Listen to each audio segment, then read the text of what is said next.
Le pervers narcissique n'a aucun respect et je vais vous expliquer tout cela dans une vidéo. Restez bien avec moi, ça va être croustillant. Bonjour, je m'appelle Faraké, je suis votre coach en amour et dans la vie, en développement personnel. J'aide les femmes à devenir des warrior girls en amour et dans la vie. Donc si vous n'êtes pas abonné, que vous nous rejoignez, je vous invite à vous abonner, à activer évidemment la petite cloche avec toutes les notifications pour recevoir toutes les vidéos que je fais et être au courant des lives aussi. Alors je vous invite aussi, pour terminer, avant d'entrer dans le vif du sujet du respect et le pervers narcissique, de télécharger vos cadeaux. Alors ce sera par ici ou par là. Vous verrez dans la page, la barre de... Oh là, je raconte n'importe quoi. Sous la vidéo, vous déroulez la barre et vous verrez dans la description vos cadeaux à télécharger. N'oubliez pas, c'est pour vous ces cadeaux. Alors donc, pourquoi le pervers narcissique n'a aucun respect ? Vous savez que je suis passée par là, donc c'est pour ça que j'en parle vraiment avec transparence. Je vous ai déjà dit beaucoup sur ma vie et sur ce que, et justement, ce qui est bien, c'est que vous vous reconnaissez parce que vous avez aussi souvent vécu les mêmes choses, à croire que sommes peut-être sortis avec le même pervers narcissique. Donc en fait, il n'a aucun respect le pervers narcissique. Je vais vous donner un exemple par rapport à l'ex-pervers narcissique. Eh bien, vous savez, quand on vivait ensemble, et donc il y avait son père, pour celles qui connaissent l'histoire, donc moi je préparais à déjeuner, et donc quand c'était prêt, j'allais l'appeler. Et lui, évidemment, avec sa PlayStation, hop, PlayStation, personne n'existait. Et donc je lui dis, ce serait peut-être bien que tu viennes t'asseoir, c'est chaud, donc viens à table. Et il traînait en fait, comme un enfant en fait, vous voyez. J'étais obligée d'aller redemander, et en plus il s'énervait, attention, en plus. Alors, qu'est-ce qui se passait ? D'abord, je fais à manger, je fais à dîner ou à déjeuner pour son papa, pervers narcissique, et pour lui, et en plus je me fais engueuler parce que je l'appelle pour qu'il vienne, sinon ça va être froid. Donc vraiment, il n'avait aucun respect. Et évidemment, pour moi, c'était assez... avilissant, c'est pas très sympa quand vous faites l'effort de préparer un dîner ou un déjeuner et puis que la personne elle s'en fout, que ce soit froid ou pas. Et alors je me rappelle que lui il me disait, et c'était très très très bizarre, il me disait mais moi je n'aime pas manger en fait, je mange par nécessité. C'est la première personne. Pourtant, j'ai rencontré plein de gens dans ma vie. La première personne qui me dit qu'il mange par nécessité et pas c'est-à-dire qu'il ne ressentait pas, il ne prenait pas plaisir à manger. En fait, c'est ce qui est très bizarre. Ça veut dire qu'il lui manque un truc, quoi. Je sais pas, au niveau du palais, au niveau de, je veux dire, manger, c'est quand même quelque chose. Voilà, partager un repas. C'est quelque chose quand même qui est sympa, c'est bien de partager un repas, en plus c'est bon pour la santé. Et donc là, par exemple, voilà, aucun respect pour mon travail. Et donc il s'énervait, enfin bon bref. Donc c'était chaque fois la même chose, il fallait le rappeler à la charge, et hop, bien manger, blablabla. Après j'en avais marre, je disais plus rien quoi en fait. Et donc, pour vous dire qu'il n'a aucun respect, même j'ai fait une vidéo sur le pervers narcissique qui vendrait son père et sa mère, et ce qui est vraiment vrai. D'ailleurs, vous pourrez aller vous balader sur la chaîne. Je trouve que j'ai une drôle de voix aujourd'hui, c'est parce que j'ai un petit peu mal à la gorge et je vais être un peu enrhumée. Mais bon, c'est pas trop grave, donc au contraire, ça me fait une voix un peu plus sexy, un peu plus grave. Vous me direz dans les commentaires si ma voix, elle a pas un peu changé. Parce qu'à l'écoute, vous savez, quand on entend sa voix, on ne l'entend pas comme les autres l'entendent. Mais moi, j'entends ma voix un petit peu bizarre aujourd'hui. Mais c'est pas grave. Donc, en fait, il faut savoir que le respect chez le pervers narcissique, évidemment, par exemple, je vais vous donner, c'est pas que je veux parler de moi, mais enfin, je vous donne des exemples. Comme ça, vous me direz dans les commentaires si vous aussi ça vous parle, si vous avez fait ce genre de truc. Et qu'est-ce qui se passe ? C'est souvent quand on dort. Alors, il n'a aucun respect pour le sommeil des autres. Alors, je vais vous donner un exemple. Lui... il n'arrivait pas. Moi, j'étais habituée quand on dort, quand c'est la nuit, on tire les rideaux. On va pas laisser une lumière parce que vous savez, souvent ici en Espagne, il y a des lampes là dans les rues. Donc moi, j'ai pas envie que ça me gêne. Et en fait, donc je fermais les volets quoi. En fait, comme tout le monde fait. Et lui, il n'aimait pas. Donc, il relevait chaque fois les volets. J'allais dire les mollets. Je n'étais pas du tout la même chose. Il remontait les volets, mais moi, ça m'empêchait de dormir parce qu'en fait, avec la mélatonine, en fait, la mélatonine qu'on a dans la chimie, qu'on a dans le cerveau, il fait noir, ça envoie un message au cerveau pour dire c'est la nuit, il faut dormir maintenant. Donc quand il relevait ce volet, c'est une connerie, hein, mais ça m'a pourri la vie en fait. Hein. Donc il relevait le volet, donc j'avais des lumières, donc du coup mon cerveau fabriquait pas de mélatonine, pas assez, donc du coup j'arrivais pas à dormir. Plus, attention, j'ai eu le paquet moi, hein. J'ai eu la totale, hein, j'ai eu le pack pervers narcissique en fait. Plus la télévision. Alors la télévision c'est hyper... Moi j'ai une télévision dans ma chambre, vous l'avez peut-être vu dans certaines vidéos, je ne le cache pas, mais c'est très très rare que je l'utilise. Je regarde plutôt Netflix ou des choses comme ça, mais sur mon ordi quoi, c'est une vieille télé. Mais bon, j'en rachète pas une autre puisqu'elle fonctionne. Alors c'est con de racheter... j'achèterai une télé smart là quand elle sera foutue cette télé là. Mais je ne l'utilise tellement pas que j'en ai encore pour quelques années. Et donc, lui regardait la télévision, voire aussi il jouait à la PlayStation dans sa chambre. Donc vous voyez, moi je travaillais beaucoup à l'époque, puisque je travaillais sur une plateforme suisse en coaching amour. Et je travaillais aussi avec le Canada, donc du coup, on pouvait m'appeler la nuit. Et si je le voulais, je pouvais travailler la nuit. Et comme je voulais, comme lui, il ne bossait pas, il fallait travailler plus. Mais bon, on n'a que 24 heures. Alors moi, je t'ai payé à la minute, vous vous rendez compte. Donc, même si je bossais 24 heures ou 18 heures ou 16 heures, ce qui m'est arrivé, c'est pas des couilles, ça. On travaillait la nuit et la journée, j'étais vraiment lessivée, quoi, en fait. Complètement lessivée. Et c'est pour ça qu'à un moment, j'ai pété un câble. J'ai cru que j'avais des tachycardies. J'ai cru que j'allais faire une crise cardiaque à un certain niveau de pression, quoi, en fait. J'imagine que vous aussi, ça vous est arrivé. C'est-à-dire que après le corps parle. Hein, j'avais des douleurs.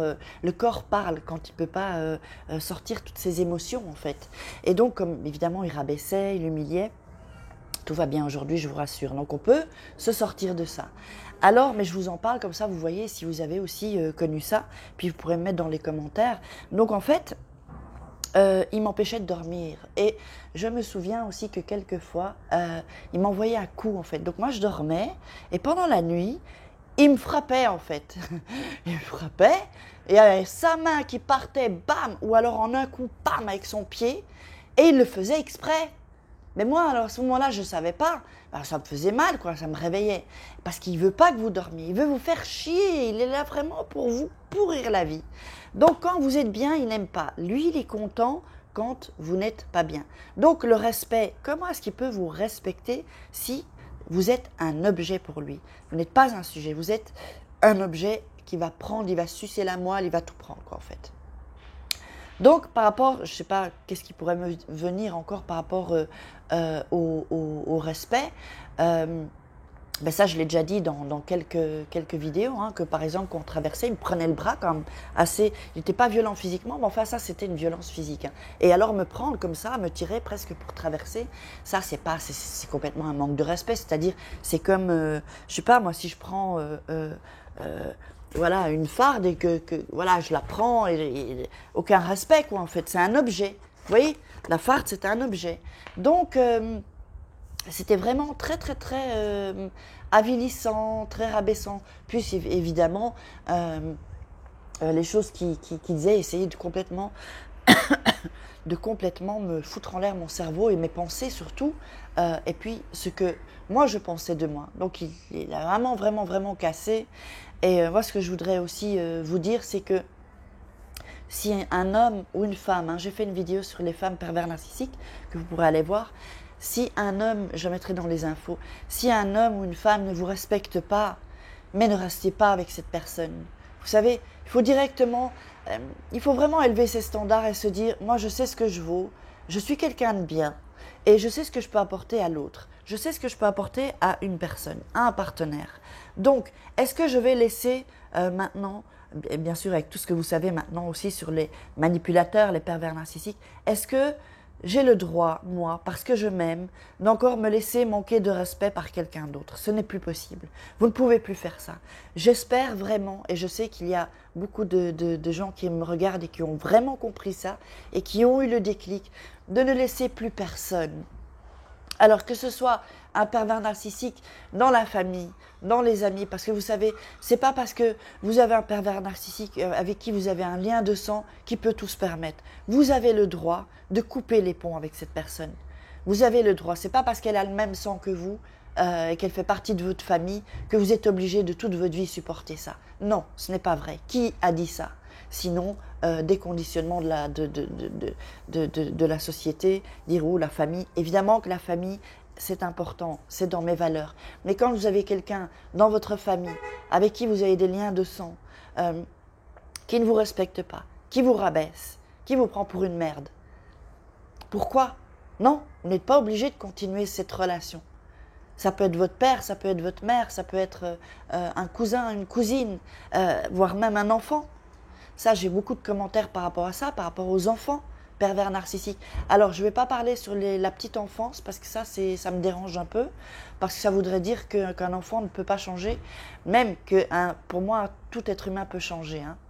Il faut le vouloir aussi. Hein. Et puis, il y a quelques points qu'il doit avoir pour se remettre en question. Effectivement, c'est vrai que le pervers narcissique, il ne se remet pas en question, c'est tout là le problème.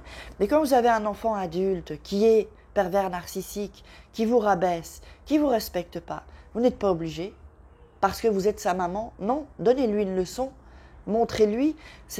Vous savez, en général, quand il y a ça, c'est qu'il n'y a pas eu une limite dans la petite enfance. Alors, moi, je ne vais pas vous culpabiliser, moi, je suis maman. C'est très difficile d'élever des enfants. On n'a pas de manuel pour élever des enfants, pour faire l'éducation des enfants. Et si j'avais su ce que je savais maintenant, quand j'étais plus jeune et que j'avais mes enfants, ça aurait été vachement différent, vraiment. Mais bon, on ne va pas refaire le passé, les choses sont faites, donc qu'est-ce qu'on peut faire? On peut faire mieux. Donc si un enfant ne vous respecte pas, eh bien il est hors de question que vous continuiez à faire ça parce que c'est votre enfant. Mais évidemment, je sais bien qu'avec un pervers narcissique, ce qui se passe, c'est qu'on se sent coupable. C'est parce que lui vous rend coupable, en fait, il joue sur la culpabilité. Il va vous dire, par exemple, moi j'avais ça et je sais que beaucoup d'entre vous ont eu ça, qui disaient tu n'as pas de parole. Mais en fait, c'est eux qui n'ont pas de parole. Ils n'ont pas de parole. Ils n'ont pas de parole et ils n'ont pas de respect. Donc, il n'y a aucune raison, en fait. Vous devez vous dire que maintenant, à partir de maintenant, c'est terminé. Terminé maintenant. Vous êtes des warrior girls et des warrior boys aussi. Donc, vous devez vous dire à partir de maintenant, c'est terminé. Et vous prenez cette décision, et vous, en toute conscience. Vous avez confiance en vous, vous savez que vous êtes quelqu'un de bien, et que vous avez droit à des choses bien, à des comportements bien, à des personnes bien. Donc, à des personnes saines. Et c'est ce que vous allez devoir avoir autour de vous, dans votre entourage, c'est très important. Faites le ménage autour de vous de personnes qui sont mauvaises avec vous, qui sont jalouses, ou qui vous rabaissent. Personne n'a le droit de vous rabaisser. Et je vais même aller plus loin. Ni un médecin, ni un juge, tout ce qui a un rapport avec l'autorité, ni un policier, ni un psychiatre, si ça se trouve, personne n'a le droit de vous rabaisser. Et c'est pas parce qu'il y a quelqu'un qui a une autorité qu'il a le droit de vous rabaisser. Et je vais encore aller plus loin. Faites attention à qui vous écoutez. Je m'explique. Qui écoutez-vous? C'est-à-dire, on a toujours tendance à trop écouter les gens, ce que les gens vous disent. Oh, attention si, oh mais non, tu ne devrais pas faire ça, moi je ferai ça à ta place. Personne ne sait, à part vous-même, et d'ailleurs je le dis pour moi aussi, hein, qui écoutez-vous? Personne, à part vous-même, c'est ce qui est le mieux pour vous. Donc c'est vous que vous devez écouter. Alors, vous pouvez aller prendre des conseils de gens qui sont passés par ce que vous êtes passé. Parce que ces gens-là ont de l'expérience. Mais après ça, vous faites un peu vous pensez, mais vous prenez la décision. Ah, je pense que ça, c'est un bon conseil. Ou je pense que ça, je ne le sens pas, ce n'est pas un bon conseil. Donc, qui écoutez-vous?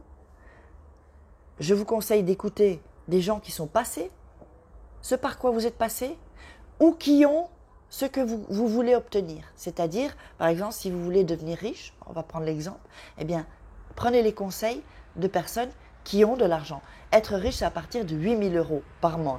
Donc, si vous voulez devenir riche, eh bien, allez prendre des conseils de personnes qui sont riches et pas de personnes qui ne sont pas riches ou qui ne savent même pas gagner de l'argent, plus d'un salaire par exemple, qui sont employés ou salariés.